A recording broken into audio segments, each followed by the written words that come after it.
Tu arrives, tu mets ta table, tu poses la marchandise, mais c'est toi qui continues à vendre. Mais la personne se demande, mais celle-là, elle fait comment? Dans son cœur, elle se dit quoi? Mais comment ça se fait que... Et pourtant, j'ai fait des choses, et pourtant, j'ai planté, mais cette personne continue à vendre. Et puis quand tu arrives le matin, tu dis bonjour ma soeur. C'est la personne qui commence à s'énerver. Mais pourquoi tu me dis bonjour? Hein? Pourquoi tu me dis bonjour? Passe ton chemin. Oh, mais on va ensemble. Non, c'est pas possible. On ne se connaît pas. Mais pourquoi? Parce que le Dieu qui est en toi, on est venu maudire ta place. Et lui, il s'est levé et il a combattu la personne. Mais la personne se tourne le cible, elle pense que c'est toi. Donc quand tu viens devant elle, elle te dit, tu n'acceptes pas ton bonjour. Parce qu'elle a vu ce que Dieu a fait. Amen. Amen. C'est ce Dieu-là qui nous protège. C'est ce Dieu-là qui nous protège. À cause de la promesse. À cause de l'obéissance d'une seule personne. Nous avons reçu cette promesse. Alléluia. Amen. Et à un moment donné, quand on avance dans la vie, on se rend compte que il y a beaucoup de choses qui ne marchent pas comme on veut. Et c'est ce qui fait vraiment l'objet de ma prédication aujourd'hui.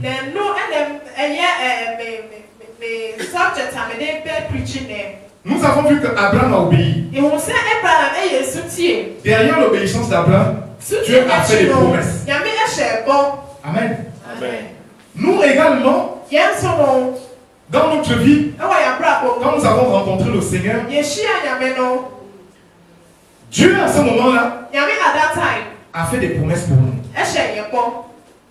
Mais ces promesses, comment nous les vivons? Comment nous les vivons ces promesses? Comment nous vivons ce que Dieu nous confie? Comment nous vivons le temps que Dieu nous a accordé? Parce que je vous disais tout à l'heure que la limite de notre temps c'est la mort. Aujourd'hui le temps que Dieu nous a accordé, comment nous vivons avec ce temps-là?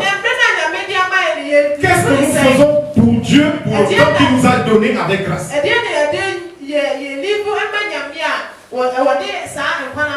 Qu'est-ce que nous faisons? Est-ce que chacun de nous aujourd'hui peut dire avec exactitude que moi-même dans ma famille, pour mes enfants, j'ai prié pendant un mois, chaque jour à la même heure, pendant un mois, pour nos propres enfants? Beaucoup parmi nous ne peuvent pas le dire. Et pourtant, nous aimons nos enfants. Mais nous savons que Dieu nous recommande de prier pour nos familles. Pour les enfants que nous aimons beaucoup. Pour les enfants parfois qui sont malades à la maison. Mais nous n'arrivons pas à faire un mois et prier chaque jour à la même heure pour cet enfant que Dieu nous a donné. Amen. Amen. Et parfois nous préférons venir voir le pasteur, venir voir les anciens pour dire prier pour notre enfant. Alors que Dieu a donné à chacun de nous. Au moment où nous l'avons accepté, il nous a donné des responsabilités. Et derrière ces responsabilités, il a mis la promesse de la bénédiction. Amen. Parce que quand Dieu te donne ton enfant, mais cet enfant-là, si tu n'arrives pas à le garder, si tu n'arrives pas à faire ce que Dieu te demande, si tu n'arrives pas à utiliser le temps que Dieu t'a donné pour l'éducation de cet enfant, est-ce que tu obéis à Dieu? Si tu n'obéis pas à Dieu, ça veut dire que tu utilises ce temps-là pour autre chose. Et certainement cette chose-là ne glorifie pas le nom de Dieu. Amen. Dieu nous a donné beaucoup de responsabilités.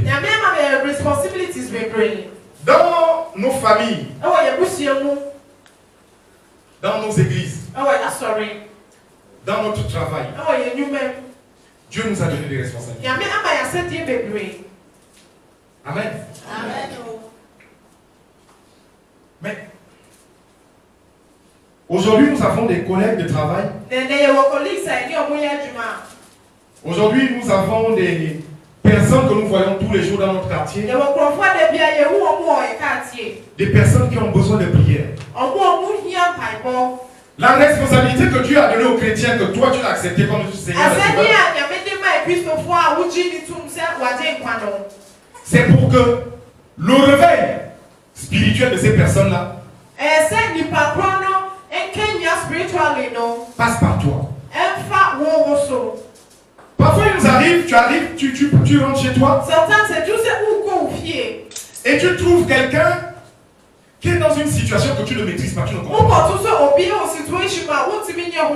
Ou bien tu trouves un couple en train de se battre. Tu regardes et puis tu passes. Si Dieu te permet de voir et que lui t'a donné la responsabilité de prier pour les gens, tu connais son voisin du quartier, tu arrives chez toi, Dieu t'a permis de voir, mais tu n'as pas prié, tu restes là. Mais comment voulons-nous que les choses changent? Nous ne prions pas. Et pourtant Dieu t'a montré. Et pourtant tu as entendu ce qui s'est dit. Mais tu ne t'es pas levé pour prier. Amen. Tu vas attendre le dimanche. On vient à l'église. Et c'est là qu'on prie. On va peut-être prier 45 minutes. Pour d'autres 1 heure. Et puis quand on a fini de prier, c'est fini, on part. Amen. Maintenant calculons. Les 1 heure que tu as passé dans le dimanche. Tu prends toute la semaine. Tu fais tout ce que tu as fait. Mais à Dieu qui t'a donné la vie, Dieu qui te promet l'éternité, à ce Dieu-là qui va dire, je te donne 1 heure. Est-ce que la responsabilité que Dieu nous a donnée en termes de temps que nous lui accordons, c'est 1 heure? Je ne pense pas. Vraiment, frères et sœurs, je vous interpelle. Parce que beaucoup de choses ne changent pas dans nos familles, dans nos églises, parce que nous ne faisons pas ce que Dieu nous demande de faire. Parce que nous ne faisons pas ce que Dieu nous demande de faire. Si dans ta maison, tu as une situation difficile à gérer, la meilleure façon de voir cette chose, c'est de te dire que si Dieu permet cette situation, c'est parce qu'il veut que je me lève dans la prière. Mais ce ne sera pas une prière de 5 minutes. La prière est fonction du problème. Amen. Prenons un exemple. Surtout les hommes qui maîtrisent. Un garagiste. Tu amènes ta voiture au garage.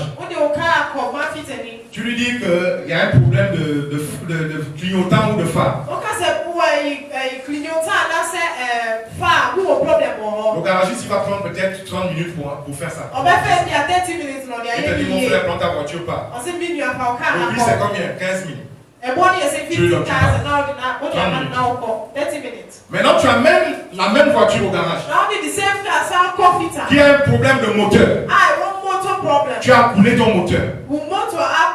Quand le garagiste va se mettre sur ton moteur, il va prendre 4 jours pour refaire le moteur. Et quand tu vas demander ça coûte combien, il va te dire 15 000. Non. Il va te donner près de 100 000, plus de 100 000. C'est ça que tu vas payer. C'est la même chose avec nous. Parce que lorsque tu rentres dans la présence de Dieu, c'est là où tu as tout. Si tu viens dans la présence de Dieu pendant 5 minutes et que tu as un problème qui nécessite 2 jours de prière, tu vas faire un éternel recommencement. Chaque fois 5 minutes, le problème ne s'arrange pas. Chaque fois 5 minutes, le problème ne s'arrange pas. Chaque fois 5 minutes, le problème ne s'arrange pas. Amen. Donc ce qui fait que quand tu viens vers Dieu, c'est pas qu'il soit incapable de régler ton problème en 5 minutes. Mais c'est parce que Dieu veut sentir comprends la valeur du sacrifice que tu es en train de faire. Quand tu viens pour un problème sérieux, dans la Bible, on dit que les enfants d'Israël déchiraient les habits. Ils déchiraient le cœur. Mais quand on te dit que tu déchirais le cœur, c'était quoi? C'est-à-dire que tu as donné tout ce que tu avais. Et tu as pillé ton Dieu. Amen. Et l'exaucement s'accomplit. Chacun de nous doit connaître le Dieu qu'il prie. Et si nous le faisons, nous allons nous rendre compte d'un certain nombre de choses. Beaucoup de choses vont changer dans notre vie. Beaucoup de choses vont changer dans notre vie. Jésus avait nourri 5000 personnes. Et pourtant, il a rendu service à tout ce monde-là. Si on compte les 5000 personnes, combien connaissaient véritablement Jésus? Très peu. Le miracle que tu cherches, Jésus peut te le donner. Mais ce n'est pas suffisant. Amen. Et dans les 5000 personnes, nous allons voir que les apôtres marchaient avec Jésus tous les jours. Ils étaient combien? 12. Amen. Amen. Mais on nous dit encore que dans les 12 apôtres, on pouvait encore compter 3 que Jésus aimait par rapport. Amen. Amen. Dans les 3, on peut encore nous dire qu'il y avait un apôtre que Jésus aimait particulièrement. Qui était Jean. Amen. Amen. Mais comment on peut descendre comme ça? Je vous ai dit que Jésus aime tout le monde. Mais ce qui fait la différence, ce sont les œuvres qui montrent à Jésus que nous l'aimons. Amen. Quand Jean se retrouve à être le plus aimé, ça veut dire qu'il a certainement passé plus de temps avec Jésus. Ça veut dire qu'il a forcément été celui qui a toujours été à l'écoute de Jésus. Amen. Amen. Et donc,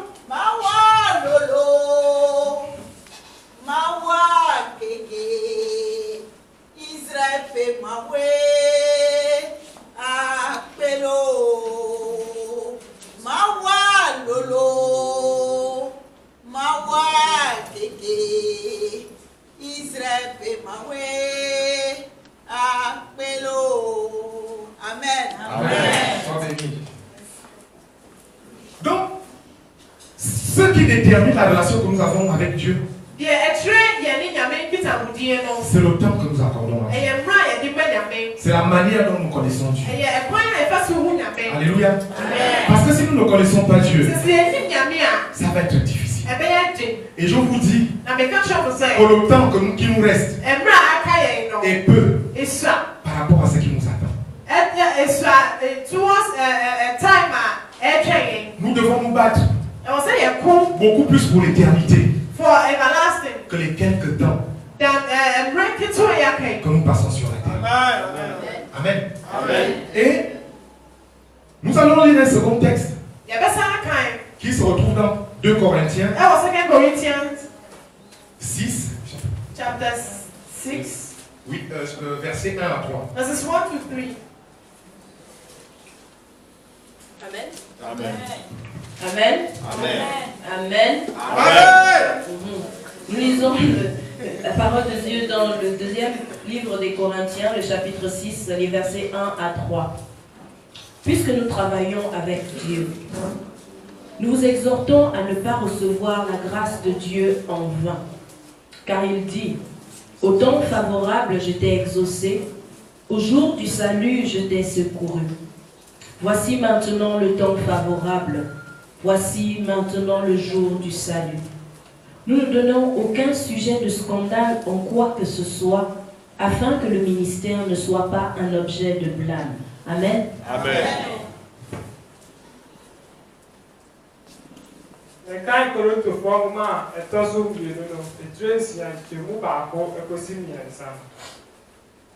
Na yen a yen no bobuyo eduma no tumofo nso se monyi onyankopon adom kwa na okase na ebre a esemu na matie wo na maboawo hwe ene ne adom bre hwe ene ne nkwaje da na yantu suntidie biara bibiara mu na Wanunu osono. Amen. Amen. Alléluia. Amen. Vraiment, si vous avez bien lu ce texte, il faut prendre conscience de ce qu'on nous dit là-dedans. La Bible dit que puisque nous travaillons avec Dieu, nous travaillons avec Dieu. Nous avons accepté Dieu. Et lorsque nous l'avons accepté, Dieu nous a appelés à son service. Amen. Et Paul nous exhorte en nous disant que nous ne devons pas prendre la grâce de Dieu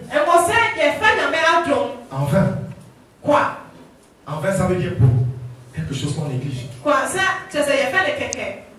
Parce que si Dieu t'a appelé, si Dieu t'a choisi depuis le ventre de ta mère, si Dieu t'a donné la vie de son fils unique, et il te demande de le servir, mais toi tu prends cette grâce-là comme les Ivoiriens disent ça fait rien. C'est comme ça que tu prends ça. Dieu t'a aimé, Dieu est venu mourir sur la croix pour toi, il t'a pardonné tous les péchés. C'est lui qui se bat quand les gens se lèvent contre toi. Mais toi, comme ce Dieu-là te demande de faire quelque chose pour lui. Non, c'est... Nous avons toutes les raisons du monde. Mais mon frère, peut-être que ça va vous scandaliser. Mais je suis obligé de dire ça. La voiture que tu chéris là, dès que tu fermes les yeux, c'est la personne qui t'a insulté tous les jours qui va la conduire. Amen.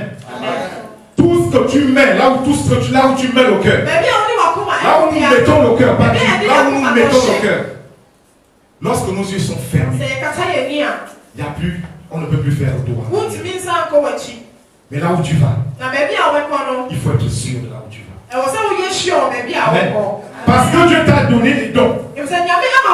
Dieu a dit à Abraham, quitte ton pays, quitte ta nation, quitte la maison de ton père, je te bénirai. Dieu t'a donné toutes sortes de dons. Dieu t'a donné la voix pour chanter. Dieu t'a donné les mains pour applaudir. Dieu t'a donné les pieds pour danser. Il y a des gens dans ton entourage qui n'ont pas les mains. Amen. Mais Dieu lui t'a choisi. Il y a des gens qui dans ton entourage qui n'ont pas les pieds. Toi tu as les pieds. Dieu te dit viens dans ma maison. Même si tu ne chantes pas, acclame seulement. C'est même ça pour les 1 heure que tu lui accordes dans la semaine. Même pour acclamer, tu l'acclames. Amen.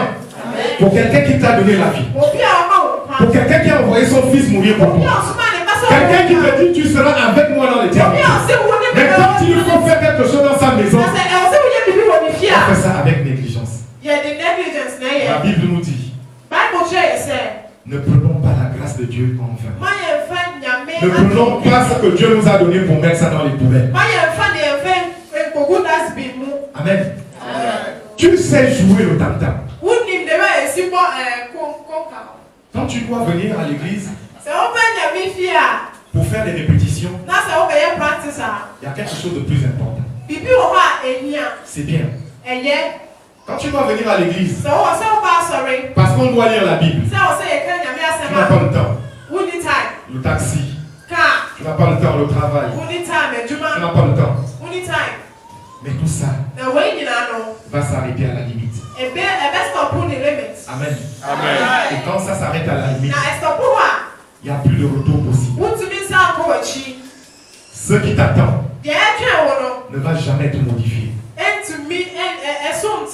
C'est aujourd'hui que nous préparons ce qui nous attend. Amen. Amen. Chacun de nous que Dieu m'a confié une mission. Ça peut être les enfants que Dieu t'a donnés. Ça peut être que Dieu veut sauver ta famille. Ça peut être que Dieu veut sauver ton patron. Ça peut être que Dieu veut sauver toute une nation à travers toi. Ça peut être que Dieu veut bénir abondamment quelqu'un. Mais comme c'est toi que Dieu a choisi, et c'est sur toi que Dieu a mis cette bénédiction, mais Dieu ne peut pas enlever ce qu'il a mis sur toi. Tu vas tuer ce que Dieu a mis sur toi. Et si tu tues cette chose-là, tu prives la personne pour qui Dieu a mis la bénédiction sur toi. Et c'est comme ça que ça va se suivre. Amen. Amen. Si Abraham, je vous ai dit ça tout à l'heure, si Abraham avait refusé, personne parmi nous ne serait là. Nous, à notre tour aujourd'hui, nous devons faire la volonté de Dieu. Vraiment, je vous interpelle. Nous devons suivre la volonté de Dieu. Et nous devons faire sa volonté. Parce que ce que nous posons comme acte, il n'y a que Dieu qui sait les récompenser. Dieu te dit de ne pas prendre en vain ce qu'il t'a donné comme don. Ce qu'il t'a donné pour que tu sois mieux que les autres. Alléluia. Amen. C'est un don. Amen. Et il dit dans le verset 2, au temps favorable, je t'ai exaucé. Au jour du salut, je t'ai secouru. Voici maintenant le temps favorable. Voici maintenant le jour du salut.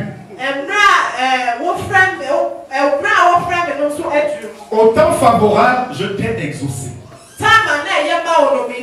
Amen. Amen. Nous avons prié ici, nous avons loué, nous avons adoré. Et je vous dis qu'il y a beaucoup de choses qui sont en train de se faire que j'ai ressenti au fond de nous pendant cette année. Amen. Amen. Dieu dit que je t'ai exaucé au temps favorable. Ce matin, beaucoup vont rentrer dans l'exaucement qu'ils ont demandé à Dieu. Amen. Il te dit, je t'ai exaucé. Tu as posé le problème, il t'a exaucé. Tu as demandé à Dieu quelque chose, il t'a exaucé. Amen. Amen. Il t'a exaucé. Il dit, je t'ai secouru. Au temps convenable, je t'ai secouru. Beaucoup parmi nous ont raté des accidents. Et tu ne peux même pas expliquer comment tu as fait pour éviter ça. Dieu dit, je t'ai secouru au moment là. Tu as crié Jésus, j'ai enlevé la voiture. Tu n'as pas eu de problème. Beaucoup parmi nous sont malades. Beaucoup parmi nous, peut-être que les sorciers font des choses. Mais Dieu dit, je t'ai secouru. Au temps favorable. Je t'ai secouru. Au temps favorable. On parle du temps.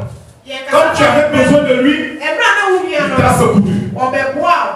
Quand tu étais dans une situation difficile, il était là. Le temps.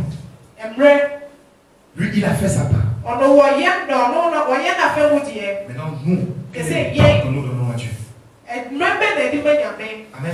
Amen. Quel est le temps que nous donnons à Dieu? Dans l'église, quel est le temps que nous donnons à Dieu? Moi-même en premier, quel est le temps? Quel temps? Dimanche? Dimanche? Dieu t'a évité un accident. Au mieux, tu serais peut-être resté à l'hôpital pendant 3 mois. Dieu t'a donné un mariage que tu voulais. Dieu t'a donné une femme, un mari que tu voulais. Il dit, je t'ai exaucé. Tu as demandé, j'ai fait. Maintenant, aujourd'hui,